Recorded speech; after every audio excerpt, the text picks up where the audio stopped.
ఈరోజు గౌరవ deputy CM గారు ఆంధ్రప్రదేశ్లో ప్రత్యేక విమానం వేసుకొని కడపకు వచ్చారు.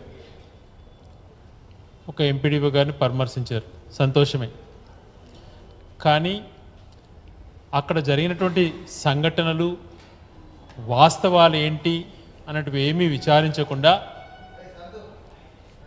కేవలం ఏదో ఒక తంతులాగా ప్రత్యేక విమానంలో వచ్చి పరామర్శ చేసి అక్కడ నుంచి ఒక కూతువేటి దూరంలో ఒక నలుగురు రైతులు ఆత్మహత్య చేసుకుంటే దానిపైన పత్రికా విలేకరులు ప్రశ్నిస్తే చాలా నిర్లక్ష్యంగా వాళ్ళకు డబ్బులన్నీ ఉన్నాయి, పంటలు వచ్చినాయి, ఎందుకు చనిపోయారు అన్నటువంటి రీతిలో, అవమానకర రీతిలో తను మాట్లాడడం నిజంగా ఆశ్చర్యాన్ని కలిగించింది.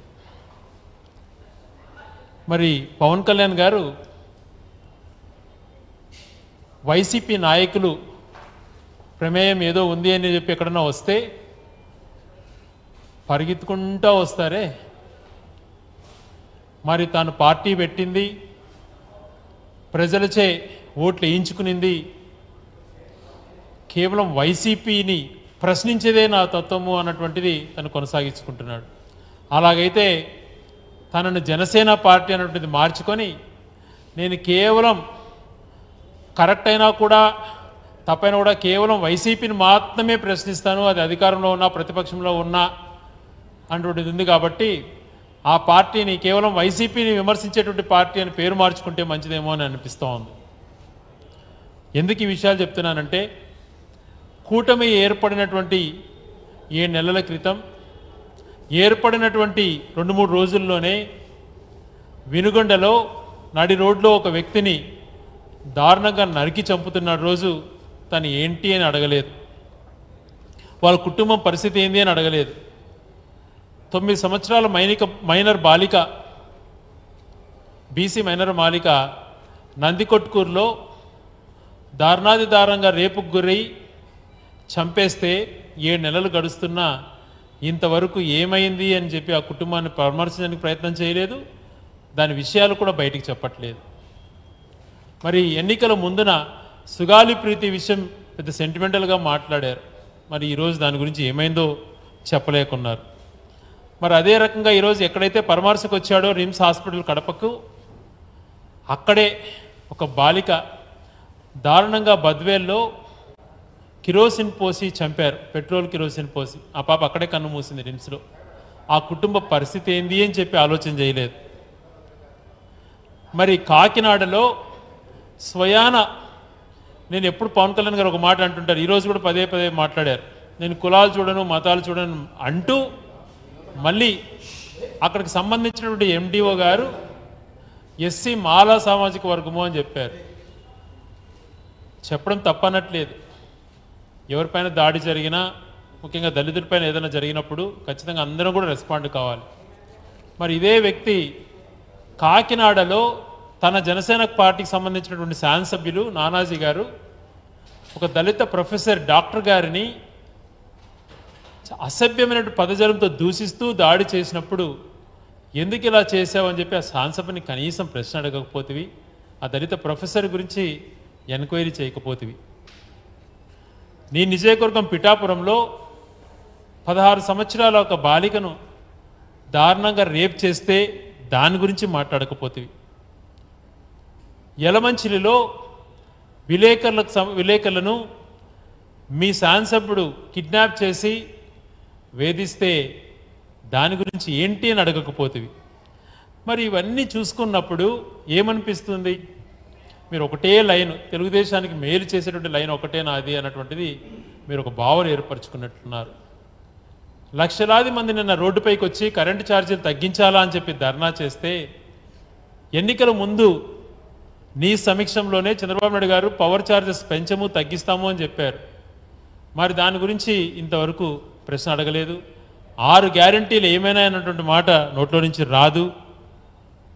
ఉద్యోగస్తులు పాపం వాళ్ళకు సంబంధించి 7 నెలలు గడుస్తున్న డిఏల గురించి కానీ వాళ్ళకు సంబంధించి మాట ఇచ్చినటువంటి సిపిఎస్ గురించి కానీ అలాగే ఇంట్రీమ్ రిలీఫ్ కనీసం ఏదైనా ₹1 కూడా వాళ్ళకు మేలు జరిగేటువంటి కార్యక్రమం కనీసం చర్చ కూడా జరగలేదు. రైతుల విషయంలో అలాగే ఉంది. విద్యార్థులు అయితే దారుణాతి దారుణంగా ఒక్క గవర్నమెంట్ పోస్ట్ కానీ ఏది కేవలం తీసేయటం వరకు పరిమితమైనారు, కానీ రిక్రూట్మెంట్ అంటుండేది ఎక్కడా జరగట్లేదు. కొద్ది రోజులు తిరుపతి లడ్డు విషయం పట్టుకున్నారు, దాని గురించి అక్కడ తప్పు అని తేలిన తర్వాత దాని గురించి నోరు మెదపట్లేదు. సనాతన ధర్మం గురించి మాట్లాడారు 2 రోజులు, అదేమైందో మరి తెలియదు. మరి ఇలాంటి అన్ని సంఘటనలు అన్నీ ఉంటే దాని గురించి ఆలోచన చేయకుండా వచ్చావు.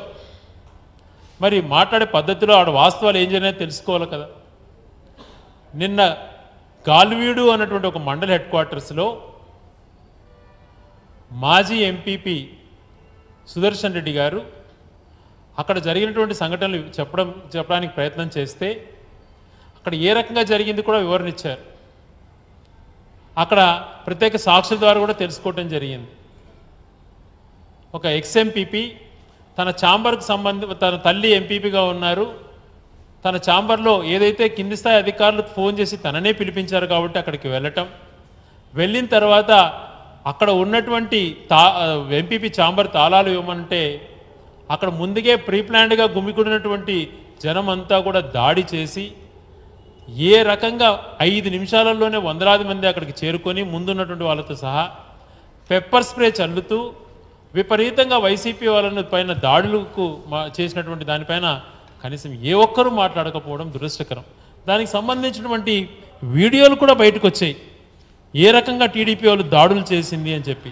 మరి ఈ రకమైనటువంటి వీడియోలు పోలీస్ అధికారుల దగ్గర కూడా ఉన్నాయి. అక్కడికి వెళ్ళి పోలీసులు వచ్చినా కూడా పోలీస్ అధికారులు ముందర కూడా సుదర్శన్ రెడ్డి గారి పైన వందలాది మంది దాడి చేస్తుంటే మరి ఎందుకని పోలీసులు కానీ దాని గురించి ప్రశ్నించట్లేదు? మరి తప్పు చేసిన వాళ్ళపైన ఎందుకు పవన్ కళ్యాణ్ గారు కూడా ఆలోచన చేయట్లేదు? ఈ విషయం ఏ కోణంలో జరిగింది, అక్కడ జరిగినటువంటి నిమిషాల వ్యవధిలో అక్కడ ఎక్కడెక్కడ ఫోన్ కాల్స్ ఏవేవి పోయినాయి అన్నటువంటిది 1 గంట సంబంధించి అరగంట ముందుది అరగంట తర్వాత ఈ ఫోన్ కాల్ డీటెయిల్స్ తెప్పించుకుంటే వాస్తవాలు అన్నీ బయటకు వస్తాయి. వైఎస్ఆర్సీపీ ఎప్పుడూ హింసను ప్రేరేపించదు, ఎవరిపైన దాడి పాల్పడ్డా ఒప్పుకోదు. అందుకే స్ట్రైట్ ఫార్వర్డ్గా కలెక్టర్స్ కాన్ఫరెన్స్లో గౌరవ ముఖ్యమంత్రికి జగన్మోహన్ రెడ్డి గారు ప్రమాణ స్వీకారం చేసిన వెంటనే అధికారులకు పూర్తిగా రక్షణ ఇవ్వండి, దాడులకు పాల్పడిన కఠినంగా శిక్షించండి అన్నారు. మరి మీరు ఏ రకమైనటువంటి అధికారులకు ఇస్తున్నారు? కేవలం వైసీపీ వాళ్ళు మాత్రమే హింసించండి అని చెప్పి మీరు ఆదేశాలు ఇస్తున్నారు. ప్రజాస్వామ్యంలో ఇది కరెక్టా? ప్రశ్నిస్తాను అని చెప్పి అనునిత్యం మాట్లాడే పవన్ కళ్యాణ్ గారు దీని గురించి ఎందుకు ఆలోచన చేయలేకపోతున్నారు? అదే రకంగా సినిమాలలో యాక్ట్ చేస్తూ మీకు అభిమానులు ఉండొచ్చు, రాజకీయ పరంగా సుదీర్ఘంగా రాజకీయాలు చేసే వాళ్ళకు అభిమానులు ఎలాగుంటారు అటువంటిది మీకు పూర్తిగా తెలియకపోవచ్చు. తెలుసుకోవడానికి ప్రయత్నం చేయండి. మేమేమంటున్నాం, ఒక పక్కల తప్పు ఏదైనా చేస్తే వాళ్ళని శిక్షించండి, కానీ ప్రజాస్వామ్యపరంగా వెళ్ళండి, వాస్తవాలు తెలుసుకోండి, అవతల వర్షన్ కూడా వినండి. ప్రజాస్వామ్యంలో ఇది మస్ట్ అనేటువంటిది మేము పదే చెప్తున్నా. చాలా ఘోరంగా ఒక సైడే వ్యవహరిస్తూ పోలీస్ అధికారులు ఒక చదువుకున్నటువంటి వ్యక్తిని, అడ్వకేట్గా ఉన్నటువంటి వ్యక్తిని పైన వాళ్ళు వివరించినటువంటి తీరు బాధాకరం. ఆ సంఘటనలు ఏమేమి జరిగినాయి, ఎందుకు జరిగినాయి, ఎందుకు పెప్పర్ స్ప్రేతో దాడులు చేశారు, ఇవన్నీ కూడా అడగాల్సిన బాధ్యత మినిమం. అంత దూరం వెళ్ళినటువంటి ప్రత్యేక విమానంలో వచ్చినటువంటి పవన్ కళ్యాణ్ గారికి ఈ బాధ్యత లేదా? బంధాలు అనుబంధాలతో ఉంటాయి రాజకీయాలు. 30 సంవత్సరాల నుంచి ఒక్క మాట పైన కమిట్మెంట్తో ప్రజలకు సేవ చేస్తున్న వ్యక్తి సుదర్శన్ రెడ్డి. అంత తీసిపడేసి వీళ్ళు చేస్తున్నటువంటి ప్రచారాలన్నీ కూడా కాకుండా వాస్తవాలు కూడా గ్రహించుకోండి. ఎస్, ఆ మనిషికి జరిగినటువంటి అవమానకర సంఘటనలు బాధగా ఉన్నాయి. అధికారం శాశ్వతం కాదు. అధికారం ఉంది కదా అని చెప్పి ఇలా వ్యవహరిస్తే మీకు కూడా ఎలాంటి వడ్డీతో సహా వచ్చేటువంటి రోజులు కూడా వస్తాయి. నిజంగా ఒక క్లర్కును కూడా రాజకీయంగా ఎంత ఉన్నత స్థాయిలో ఉన్నప్పుడు కూడా సార్ అని సంబోధించేటువంటి సంస్కారం మాకుంది. హోంగార్డ్ స్థాయి వ్యక్తిని కూడా అన్నా అన్నటువంటి సంస్కారం మాకుంది. అటు పార్టీలో నుంచి కానీ ఇలా తల్లిదండ్రుల దగ్గర నుంచి కూడా నేర్చుకున్నాం సంస్కారం అటువంటిది. అందరినీ ఒక ఘాటి కట్టేసేసి హేళన చేయకండి.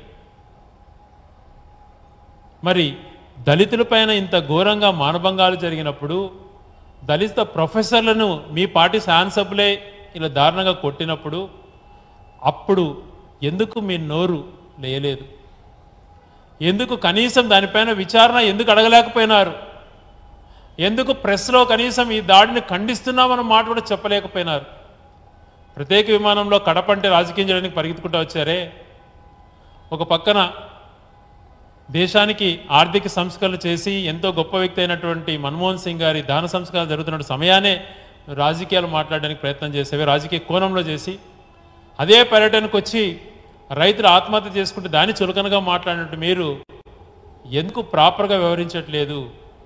ఒక బాధ్యతమైనటువంటి పదవిలో ఉన్నప్పుడు ఎలాగ వ్యవహరించాలి, ఒక అంశం పైన మాట్లాడేటప్పుడు వెనక ఏం జరిగింది, ఎందుకు జరిగింది అన్నటువంటిది కూడా అడగలేని పరిస్థితిలో మీరు ఉన్నారు అని అంటే కేవలం వైసీపీ నాయకులు ఏదో చేశారని ఎక్కడన్నా వచ్చేస్తే వెంటనే దాన్ని ఏదో రియాక్ట్ అయిపోయి మేము వాళ్ళని దొక్కుతాం, రాయలసీమ యువతల గురించి చులకనగా మాట్లాడుతాం, రాయలసీమ పరిస్థితి నుంచి పదే పదే హేళనగా చేస్తాం. గతం నుంచి మీకు అలవాటు అయిపోయింది. 15 చంద్రబాబు నాయుడు గారు పరిపాలన మొదలైనప్పటి నుంచి ఎక్కడో రైలు గారిపోతే రాయలసీమ గుండాలే, ఎక్కడో జరిగితే రాయలసీమ యువత మారాలని మాట్లాడడం. మరి ఎందుకు రాయలసీమకు మంచి చేయడం, రాయలసీమ గురించి మాట్లాడే మీరు అక్కడ హైకోర్టు మూవ్ చేస్తుంటే ఎందుకని మీరు అడగలేకపోయారు? అక్కడ యువత కోసం ఎందుకు మీరు అడగలేకపోయినారు? అక్కడ లా యూనివర్సిటీ అక్కడి నుంచి ఎత్తేస్తుంటే ఎందుకు అడగలేకపోతున్నారు? మరి ఎంఎస్ఎంఈ సెంటర్ వల్ల ఎంతోమంది ట్రైనింగ్ పొంది యువతకు ఎంతో మేలు జరిగేటువంటి ఎంఎస్సి సెంటర్ కొప్పర్తి నుంచి మారుస్తుంటే ఎందుకు మీరు ప్రశ్నించలేకపోతున్నారు? ఇవి చేయండి రాయలసీమ వాళ్ళపైన కానీ అక్కడ మంచి చేయాలన్నటువంటి ఆలోచన ఉన్నప్పుడు. అలా కాకుండా రాజకీయ కోణంలోనే విమర్శలు చేయటం సరైనటువంటిది కాదు అని చెప్పి గౌరవ కూటమి ప్రభుత్వానికి సంబంధించినటువంటి గౌరవ ముఖ్యమంత్రికి కానీ ఉప ముఖ్యమంత్రి గారికి కానీ తెలియజేస్తున్నాం. కడపలో జరిగినటువంటి సంఘటన, గాలివీడులో జరిగినటువంటి సంఘటనను పూర్తి స్థాయిలో అటు గౌరవ జవహర్ బాబు గారికి మంచి జరిగేటట్టు యువతలు ఎందుకు జరిగింది, ఆ టైంలో ఎందుకు పెప్పర్ స్ప్రే లాంటివి వాడి దాడులకు పాల్పడాల్సిన పరిస్థితి పక్క నుంచి వచ్చిన వాళ్ళపైన ఏ చర్యలు చేపడుతున్నారు, వీటన్నిటిపైన కానీ విచారణ జరిపి చేస్తే ప్రజాస్వామ్య విలువలు పెరుగుతాయి. అలా కాకుండా ఒక్క సైడ్గానే చేసి ఇలా ఒక పార్టీనే ఎంతసేపు కించపరిచే విధంగా వ్యవహరించాలి, ఆ పార్టీని ఎక్కడ కూడా ఉండనీయకూడదు అన్నటువంటి మీ ఆలోచనలు తప్పుడు ఆలోచనలు. ఎందుకంటే నిన్న జరిగినటువంటి పిలుపు మేరకు ధర్నా కార్యక్రమం విద్యుత్ ఛార్జీలు పిలుపు ప్రజల కోసం నిలబడిన పక్షాన పోరాడినప్పుడు ప్రతిపక్ష పార్టీగా మేము ప్రజలకు అండగా ఉన్నామని చెప్పి ఎలా వేలాది మంది మాకు మద్దతుగా వచ్చారో అందరూ కూడా చూసింటారు. ప్రజాస్వామ్యంలో ప్రశ్నించే వాళ్ళని గౌరవించాలి. ఒక సంఘటన జరిగినప్పుడు నిజాలు ఏంటి అనేది అబ్జర్వ్ చేసుకోవాలి. అలా కాకుండా ఒక్క సైడే ఒత్తిళ్ల ప్రకారం వ్యవహరిస్తే ఖచ్చితంగా తగిన మూల్యం చెల్లించుకుంటారు. పవన్ కళ్యాణ్ గారు ఇంకా మీరు కడప వదిలిపోయినట్లేరు. ఇప్పటికైనా మీరు కడపలో ఉంటే రైతులు ఎందుకు ఆత్మహత్య చేసుకున్నారనేటువంటి హేళన మాట మీరు వాళ్ళని పరామర్శించండి, మంచి చెడు తెలుసుకోండి. గతంలో ఈ 7 నెలల నుంచి దళితులపైన కానీ మిగిలిన వర్గాలపైన కానీ మహిళలపైన కానీ జరిగిన దాడులు ప్రతి ఒక్కటి మీరు తెప్పించుకోండి, వాళ్ళకు సహాయం చేయండి. ఎందుకంటే దాదాపుగా 72 మంది పైన బాలికలను మహిళలను అఘాయితాలకు పాల్పడిన వాళ్ళకు జగన్మోహన్ రెడ్డి గారు ప్రతి కుటుంబానికి 10 లక్షలు సహాయం చేశారు. ప్రతిపక్షంలో ఉన్న మీరు ప్రభుత్వంలో ఉండి కనీసం వాళ్ళకు భరోసా ఇవ్వలేకపోతున్నారు. మరి వీటన్నిటిపైన ఆలోచన చేయండి. కేవలం ఒక్క సైడ్ రాజకీయమే మాట్లాడొద్దు అని చెప్పి పవన్ కళ్యాణ్ గారికి తెలియజేస్తూ మీలో మార్పు రావాలి. కేవలం నేను పార్టీ పెట్టింది వైసీపీని ప్రశ్నించడానికే కాదు, ఎక్కడ తప్పు జరిగినా వాస్తవంగా ఉంటాను అన్నటువంటి భావన ప్రజలకు కల్పించాలని చెప్పి పవన్ కళ్యాణ్ గారిని కోరుకుంటూ సెలవు తీసుకుంటున్నాను.